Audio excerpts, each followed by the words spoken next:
এক ছিল কালো একটি কাক, নাম তার কালু।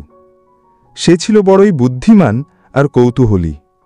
এক গরমের দিনে আকাশে উড়ে চলেছিল সে। হঠাৎ পিপাসায় হাঁসফাঁস, পানি চাই যে। একটি বাড়ির পাশে পেল সে মাটির এক কলস। ভিতরে পানি, কিন্তু মুখটা ছিল সরু, ঠোঁট আর পৌঁছায় না। হতাশ হয়ে চায় চারদিক, কিন্তু না, কালু তো হারে না কখনো। সে কুড়োলো ছোট ছোট পাথর, এক এক করে ফেলল কলসে। পানি উঠল ওপরে, আর কালু খুশিতে পান করল। এমন সময় আর এক কাক এলো ক্লান্ত হয়ে। কালু বলল, ভয় পাস না ভাই, ভাগ করে খাই চল রে। দুজনে মিলে শান্ত হয়ে উড়ে গেল নতুন দিনের খোঁজে। বুদ্ধি আর ধৈর্যই সমস্যা মেটায়, আর বন্ধুদের সাহায্য বন্ধন বাড়ায়।